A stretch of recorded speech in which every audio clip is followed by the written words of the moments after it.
Today I'm checking out these shipping container wheels that were sent to me so I could do the review. Let's get all of this out of the box, see everything that it comes with, and go check them out on the shipping container. All right, and this is everything out of the box. I do gotta say that these hubs are very heavy duty. They're actually heavier weight than I was even expecting them to be, which of course is great because it just means they're that much stronger. Nice big hardware to go and put this on a container. Then it comes with the straps to hold them from the top, just in case, you know, they move a little bit when it's pulling the container. Those straps will hold them on even better. You got the manual here to show you how to use them. I still need to get me some wheels. There's a Trailer Supply store in town. I plan on getting me a pair of 6-lug wheels for these with tires on them already, which most Trailer Supply places should carry them. They're common size. But let me go ahead and show you how these things would mount up to the shipping container so you can see how they work.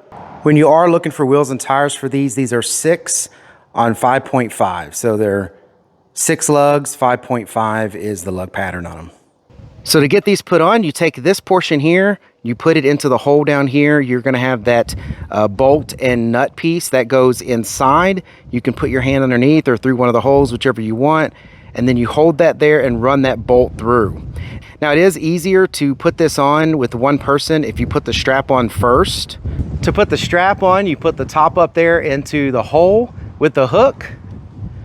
Then down here, you put it into the little handle here and you use the ratchet to hold it into place. Then you would take the nut that's on that plate, put it down there, and you can run that bolt through, and that's gonna hold it here. The ratchet doesn't have to be super tight. I mean, you don't wanna lug it down pretty good, but it doesn't have to be super tight. The bolt though, on the bottom should be nice and snug because that's gonna be taking most of the weight. You gotta remember the container's gonna be pushing down on this axle as it's pulling it. And that's it. You do this on both sides. You put your 6-lug wheels and tires on it, and you're good to go. You lift the other side up and just drag it around like it's a trailer.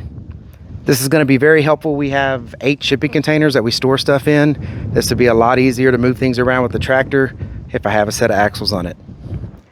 Well, I hope all of this information was helpful. Thank you very much for watching. Y'all take care.